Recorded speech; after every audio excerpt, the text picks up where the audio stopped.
Hello, and welcome to the 007 Files YouTube channel. I'm co-host Javier Trujillo, and today I'm going to be talking about 007 Road to a Million Season 2. Hopefully, when everyone catches up, Bill, David, and I will talk about Season 2 as a whole, but I wanted to start to formulate some thoughts about what I thought of Season 2. We just finished it last night. My fiance and I watched it together over the course of a couple nights. Um, she also watched season one with me. She is more of a reality TV show person than I am. And honestly, if this wasn't for the 007 branding, I wouldn't have watched it at all. I wrote a piece for the JamesBondDossier.com about season one, about the premiere. I really enjoyed it. You got to remember, too, when that first came out, we were in Bond limbo, didn't have, the hint of when Bond 26 was going to come. And things were just kind of fallow all across the board, with the exception of like comics and, the occasional CD release. Season two is coming at a time where things are just seem to be happening all over the Bond spectrum, between the video game that's coming out very soon next year. As of this recording, Thunderball's 60th anniversary CD is coming out from La La Land. Raymond Benson's novel digitally about Felix Leiter just dropped. We've got the book coming out in October. A Q book's coming out. We have the end of Kim Sherwood's trilogy about to come out. We just got a title for that. And we have a director and a screenwriter for Bond 26, whatever that winds up being called. So we're in a period of increased activity, and it's really exciting to be a Bond fan right now. And I don't think it colored my perceptions on this, versus I can see where in season one I was whatever we could get, right? And I felt, let me just say this up front, like, I enjoyed season one, because I was looking at it from putting myself in that perspective. Could I do those things? How would I do during those challenges? And just from the lifestyle perspective of, like, I want to go travel and see the world and do all these things, and that's not something I'm capable of doing. And so living vicariously through the contestants, and you got the great Bond music behind them. But I think where season one fell short for me was the fact that it was almost embarrassed to be a James Bond show. That's the feeling I got.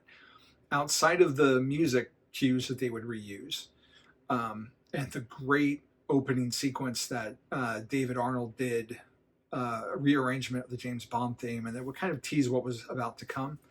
And that score was just a banger. But outside of that music, like, if you're a Bond fan, you would spot the connections between, like, oh, this painting was in Skyfall, or that's the cable car they did in Moonraker. But none of the contestants would really mention something like that. Like, it almost seemed like they were unaware of the Bond connections. No one really uttered James Bond. You never got a sense of, if these people were fans of 007. And I feel like with season two, they're not as ashamed to hide those connections, and be it trivia answers to the challenges, or obviously the music cues still keep up, but I feel like they're not afraid of saying James Bond, or having the contestants say, oh, remember that scene from Spectre when they're going through this and they go down there. Like, they call that stuff out a lot more prominently, which helped, because it felt like there was more of an embracing of the iconography.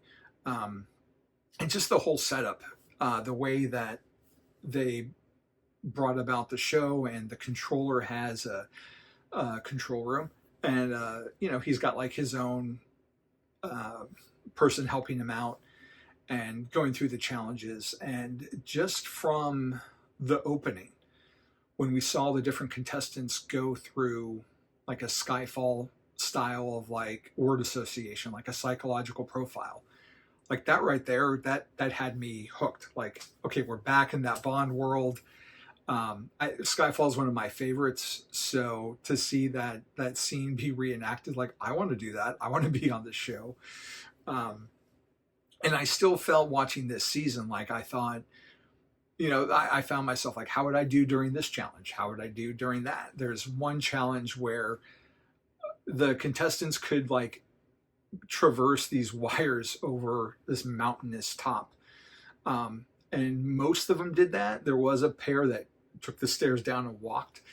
And like for me, like, oh, the height thing probably would have been really, I would have done it. I think I would have done it, but oh my God, I would have been so terrified. So I don't blame the people who just took the longer way around. I'm trying not to spoil this too much. But there were a lot of challenges, and you definitely felt the bond and the spy aspects of it more. Like when one of their partners was captive and they had to choose between rescuing their partner to finish the mission or trying to finish the mission themselves. And just they had a lot more, I don't know, it just felt more spyish, more bondish. The locations again were great, and calling back to certain movies, and that was a lot of fun to see. Obviously, we get, if you've seen the trailers, there's the GoldenEye dam jump, there's the Bahamas, there's blanking on it. I was going to say Venice, but Vienna. Sorry, Vienna. And we get to see Aston Martins. Brands were very prominent. There's a lot of Bogner wear going on. Everyone's kitted out in an Omega No Time to Die Seamaster, which that killed me. My Seamaster is not that version, but it's currently being serviced by Omega. So Omega sort of not have my watch on while they're doing this thing with this beautiful looking watch. Like every time they would show the watches, which was considerable, I just found a little twinge of jealousy missing my watch and seeing them with theirs, which even had their own little gadgets to it, which you've seen the trailer. They've got a gadget in their watch, which I thought was just really cool. Like they were living the Bond, dream. And I think that's where a lot of the fun for me comes from is like I said before, going vicariously through them. And, I always kind of wondered too, like, how would I react under pressure? Because it's a reality show and they want you to express certain things because it makes it more entertaining to watch. And, they want to catch people being frustrated or scared. And, if I was in their shoes, like I'd probably be a horrible contestant because I would be trying to act as Bond as I could, which wouldn't necessarily be good for viewership. But then again, I might just be a complete nervous wreck and fail at everything and have those frustrations come out. So who knows? But overall, the season 2 felt like a huge step up from season 1. I was very sorry to see it end so quickly, and with the release strategy that they had, with everything just being dumped all at once, there wasn't a lot of room for a conversation of like, between I haven't really noticed a lot of chatter about this. I saw License to Queer did a live stream today talking briefly about it. I know David Zaritsky did a video, but I haven't really seen a whole lot of posting about it, and I've tried to kind of stay away from it anyways because I didn't want to get anything spoiled, because you don't know where anyone is. And I think had they dropped it weekly, it gives the community time to respond and react and have a conversation versus, all at once. Even in our WhatsApp chat between David and Bill and myself, Bill was ahead of us, so he knew things that we didn't want to say anything. I didn't want to spoil anything for when David eventually gets to it. So you miss out on some of the fun as opposed to like weekly drops. If you look at like right now on HBO Max, they have Peacemaker. We can discuss each episode as it goes. So I think if there is a series 3, my hope would be that Amazon would bring back the James Bond theme song in the main titles period, and that they would go to like a weekly drop to like build that engagement. Because I don't know if anyone really outside of the Bond community really knows that this is season 2 happened, and it happened so fast. And because I think it was a really solid, engaging season, at least for me. I pretty much liked the majority of the teams. They have some really interesting stories that they briefly get into with their personal lives. And you feel connected to these people on different levels. And I saw aspects of myself reflected in some of the contestants, and I really appreciated seeing all that, those different types of representation. And they do a good job of casting different walks of life, seeing different pairs. You have a husband and wife, you have two husbands, you have two best friends, you have two sisters.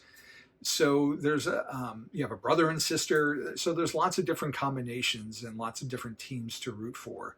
And the way they do the eliminations was nerve wracking, because who's gonna make it on to the next level, and some interesting games that they played and challenges. And it's always funny too to see, like, well, like, I wouldn't have a problem doing this. Like they have a Bahamas scuba diving mission, which to me, I think, like, that seems like a breeze, like a walk in the park. But other people get seasick, or there are people who had to climb this tall radio tower. Like maybe the heights would be a thing, or the Goldeneye Dam. Like certain people weren't going to do that, or one guy had a snake, wrapped around him. So everyone has a different point of where they would fall and what challenges would be difficult for them. And I just find it really interesting to watch that kind of thing. And I won't spoil too much about the end, other than I felt moderately satisfied by the conclusion.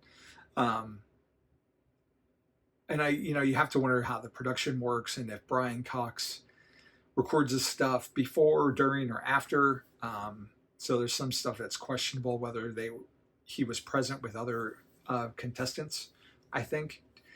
But they do a good job editing it all together, and it's a reality show, so you have to take that with a grain of salt, where they try and elicit certain information from contestants and how they piece things together a certain way to make it good TV, right?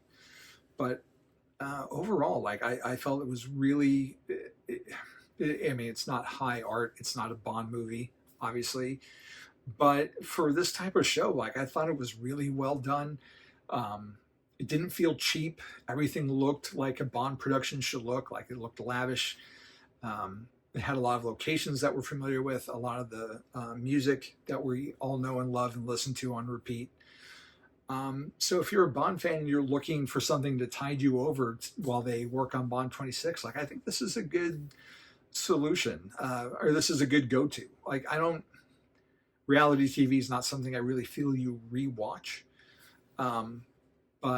And I certainly haven't revisited season 1, but I'd be more inclined to watch certain parts with this, or if I wanted to watch it with someone else, like, say, my cousin Cole. For some reason, if we were to hang out, because we live separate states, but, like, I would rewatch this with him if it was his first time. So at least it has that going for it. So overall, like, for what it is, a reality show, like, it's not, like I said, it's not, you're not going to be thinking of this as like a Game of Thrones or a Sopranos or, Severance. But it's a good way to spend the time and get, that Bond taste of excitement. And it comes, if you're a Bond fan, to me, I would recommend it. You at least give it a shot. Watch like the first episode or two, and go from there and see if it's something you would enjoy. But I hope they make a season 3. And if they do, I hope it would be open to more people, like the US. I think it was fun, and I'd like to see more of it, to fill in the gaps in between productions and everything. And, we're on that roller coaster ride again. And like I mentioned at the top of the video, there's a lot of Bond things coming out right now, and it's really exciting. And this is one of those things that I really enjoyed. And hopefully if you check it out, you get at least half as much enjoyment as I did. So hopefully we'll talk about this more, go into some more spoilers about the teams and certain episodes, but it gets my recommendation. So yeah, hopefully we'll have a further discussion once some of the other fellas get caught up. But if you made it this far, thank you so much for listening to my thoughts on 007 Road to a Million Season 2. Let us know in the comments below what you thought of the season, the series as a whole. You can hit me up on Instagram at The Bond Is Not Enough. Leave a comment there. And make sure that you like and subscribe to the podcast. It's on Apple Podcasts, Spotify, and obviously right here on YouTube. So thank you so much for watching. The 007 Files will return, and until next time, take care.